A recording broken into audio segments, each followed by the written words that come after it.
ബാംഗ്ലൂരിൽ മറ്റു ജോലികൾ ചെയ്തുകൊണ്ട് കൃഷിയോട് ഈ യുവാക്കൾ കാണിക്കുന്ന താൽപ്പര്യം അഭിനന്ദനവും പ്രോത്സാഹനവും അർഹിക്കുന്നു. അതിലേറെ അഭിനന്ദനം അർഹിക്കുന്ന ഒരാളുണ്ട് പാനൂരിൽ. ശിങ്കാരവേലു. ആക്രിക്കാരൻ്റെ ജോലി ചെയ്താണ് ശിങ്കാരവേലു MBAക്ക് പഠിക്കുന്നത്. പഴയ സാധനം അമ്മേ. ശിങ്കാരവേലു, അർത്ഥസമ്പൂർണമായ ദ്രാവിഡ നാമം. തൻ്റെ ജീവിതത്തിലും ആ അർത്ഥം തേടുകയാണ് ആക്രിപ്പണിക്കാരനായ ഈ തമിഴ് യുവാവ്. ആക്രിപ്പണി കുടുംബ പാരമ്പര്യം, പഠനമോഹം ശിങ്കാരവേലു ആർജിച്ചത്. കെമിസ്ട്രിയിൽ ബിരുദവും BEഡും നേടിക്കഴിഞ്ഞു ഈ യുവാവ്. MBA ആണ് ഇന്ന് ലക്ഷ്യം. പഠനമാണ് ജീവിതമെന്ന ഉറച്ച വിശ്വാസം തുണയായിട്ടുണ്ട്. കേരളത്തിൽ ആദ്യം ഞാൻ എത്തിയ നാട് പാണൂരാണ്. പിന്നെ പാണൂർ എനിക്ക് മറക്കാനാവില്ല. പാണൂർ നാട്ടുകാരും പിന്നെ വളരെ നല്ലവരാണ്. ആദ്യം അച്ഛനും അമ്മയും പാണൂരിൽ വരുത്തുന്നുണ്ട്. അവർ വന്നിട്ട് അച്ഛൻ വിറക് കീറൽ പോകുന്നുണ്ട്. പിന്നെ അമ്മ പഴയ സാധനങ്ങൾ പെരുക്കിയിട്ട് കുടുംബജീവിതം കഴിഞ്ഞിട്ടുണ്ട്. പിന്നെ അച്ഛനും അമ്മയുടെ ഒപ്പം ഞാൻ എപ്പോൾ വരുന്നുണ്ട്, ചെറുപ്പത്തിലിരുന്ന് വരുന്നുണ്ട്. പിന്നെ വെക്കേഷനിൽ ഞാനിവിടെ വരും. പിന്നെ അമ്മയുടെ ഒപ്പം പണിക്ക് പോകും. പിന്നെ വെക്കേഷൻ കഴിഞ്ഞ ശേഷം തിരിച്ച് തമിഴ്നാട്ടിൽ പോയി പഠിക്കും. അങ്ങനെ ഇത് ഡിഗ്രി വരെ ഞാൻ ചെയ്തിട്ടുണ്ട്. പിന്നെ ഡിഗ്രി കഴിഞ്ഞ ശേഷം പ്രൈവറ്റ് കോളേജിലാണ് ഞാൻ BEഡും ചെയ്തത്. അന്നേരം പഠിച്ചു കൊണ്ടിരിക്കുന്ന സമയത്ത് തന്നെ എൻ്റെ അച്ഛൻ മരിച്ചു. പിന്നെ എനിക്ക് വളരെ സങ്കടമായിപ്പോയി. പിന്നെ എനിക്ക് തിരിച്ചും പഠിക്കുന്നതിന് ആഗ്രഹമുണ്ട്. പക്ഷേ അധികം പൈസ ചിലവാകാൻ വേണ്ടിയിട്ട് പിന്നെ എൻ്റെ വീട്ടിൽ എൻ്റെ ഏട്ടനും ഏട്ടൻ്റെ ഭാര്യയും മരിച്ചത്. പിന്നെ ആ മക്കളെല്ലാം ഞങ്ങളെ പോറ്റുന്നത്. ഇവൻ 10ാം വയസ്സ് മുതൽ വെക്കേഷൻ സമയത്താണ് ഇവിടെ വരിക. അവിടെയാണ് സേലത്താണ് പഠിച്ചിരുന്നത്.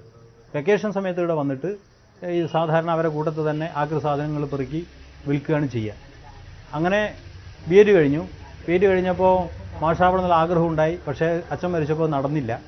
പിന്നീടാണ് ഇതുപോലെ തന്നെ ഒരു മാധ്യമ ശ്രദ്ധയിൽ അദ്ദേഹം പെട്ടതിനെ തുടർന്ന് കാസർഗോഡുള്ള മുൻ MLA ശ്രീ രാഘവൻ പ്രസിഡൻ്റായുള്ള ഒരു സൊസൈറ്റി ഈ ശിങ്കാരവേലുവിനെ ദത്തെടുക്കുന്നതും അവിടെ സൗജന്യ രീതിയിൽ പഠനം നടത്താൻ അവർ സൗകര്യം കൊടുത്തു. പഠിക്കാനുള്ള സൗകര്യങ്ങളിലെല്ലാം അവിടെ പോയി പഠിക്കുന്ന പീരിയഡിൻ്റെ കോണയിൽ പോയി മാർജിൻ ഫ്രീ മാർക്കറ്റിലാണ്. അത് സർക്കാരിൻ്റെ വിലക്കുണ്ടാവും. അതിന് വേണ്ടിയിട്ട് പഠിച്ചത്. അത് ആക്രി കച്ചവടത്തിന് വേണ്ടിയിട്ട് കിട്ടും. പിന്നെ കോളേജിൽ എനിക്ക് എല്ലാ സൗകര്യവും കൊടുത്തിട്ടുണ്ട്. താമസവും ഭക്ഷണവും പിന്നെ യൂണിഫോമും ഹോസ്റ്റൽ എല്ലാം ഫ്രീ ആയിട്ട് കൊടുത്തിട്ടുണ്ട്. എന്തിനാണ് പഠിക്കാൻ പോയത് എന്ന് തോന്നിയിട്ടുണ്ട്? എന്തിനാണ് പഠിക്കുന്നതിന് പഠിച്ചാലേ എല്ലാം കിട്ടും. പക്ഷേ പഠിപ്പില്ലെങ്കിൽ നമ്മൾക്ക് ഒന്നും ഉണ്ടാവില്ല. നമ്മൾ ഏത് ജോലിക്ക് എപ്പോൾ വേണമെങ്കിലും പോകണം. പറഞ്ഞാൽ പഠിപ്പ് അങ്ങനെ വരില്ലല്ലോ. പഠിച്ചു കഴിഞ്ഞാൽ നല്ല രീതിയിൽ പോവാം. ആക്രിപ്പണി എപ്പോഴും തുടങ്ങാം. പക്ഷെ പഠിപ്പ് അങ്ങനെ വരില്ലല്ലോ. അങ്ങനെയൊക്കെ ആളുകൾ ചോദിക്കാറുണ്ട്, എന്തിനാ നീ പഠിക്കാൻ പോകുന്നത്, ഈ പണി എടുത്താൽ പോലെ എന്നൊക്കെ പറയാറുണ്ട്. അങ്ങനെ ചോദിച്ചിട്ടുണ്ട്. പിന്നെ എൻ്റെ വീട്ടിൻ്റെ ഫാമിലി വളരെ സങ്കടമാണ്. പിന്നെ ഈ പണി മാത്രമേ കാര്യം, വേറെ പണി ഒന്നും അറിയില്ല. അങ്ങനെ ഞാൻ പറഞ്ഞിട്ടുണ്ട്.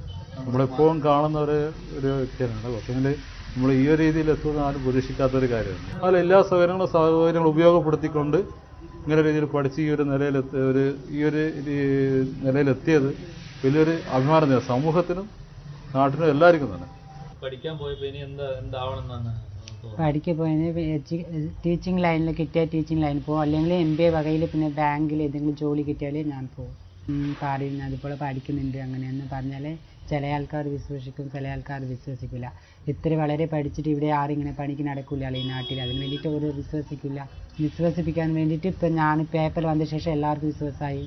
വലിയ സൗകര്യങ്ങൾ ഉണ്ടായിട്ട് പോലും അത്ര ഒരു ഉയർന്ന സ്ഥാനത്തെത്താൻ പല ആളുകൾക്കും കഴിയാതെ വന്നപ്പോഴാണ് ഈ തെരുവിൻ്റെ വെളിച്ചത്തിൽ കടവരാന്തയിൽ അന്തി ഉറങ്ങി കഴിയുന്ന ശിങ്കാരവേലു ശരിക്കും പറഞ്ഞാൽ നമ്മുടെ കേരളത്തിലെ എല്ലാ വിദ്യാർത്ഥികൾക്കും മാതൃകയാവേണ്ടതാണ്. ഇതുവരെ സഹായത്തിലാണ് ഞാൻ പഠിച്ചത്. ഇനിയും സഹായം കിട്ടുന്നതിൻ്റെ ഒരു വിശ്വാസമുണ്ട് എനിക്ക്. പാനൂരിലെ കടവരാന്തിയിലാണ് ശിങ്കാരവേലുവിന്റെ താമസം. പൊതുവിളക്കിലും മെഴുതിരിവട്ടത്തിലും പുരോഗമിക്കുന്നു പഠനം. കാസർഗോഡ് മുന്നാട്ട് പീപ്പിൾസ് കോളേജ് സൗജന്യ പഠനം നൽകുന്നു. കുറെ കാലം കൂടി മനക്കരുത്ത് വിടാതെ പിടിച്ചു നിന്നാൽ ശിങ്കാരവേലു ലക്ഷ്യപ്രാപ്തി വരിക്കും.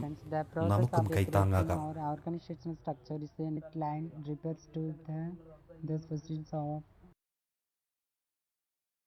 ശിങ്കാരവേലുവിൻ്റെ മോഹങ്ങളെ സഹായിക്കുവാൻ കണ്ണാടിയും ഉണ്ടാകും എന്ന് പറഞ്ഞുകൊണ്ട് ഈ ലേഖനം അവസാനിപ്പിക്കുകയാണ്. അടുത്ത ആഴ്ച വീണ്ടും കാണുന്നതുവരെ നന്ദി, നമസ്കാരം.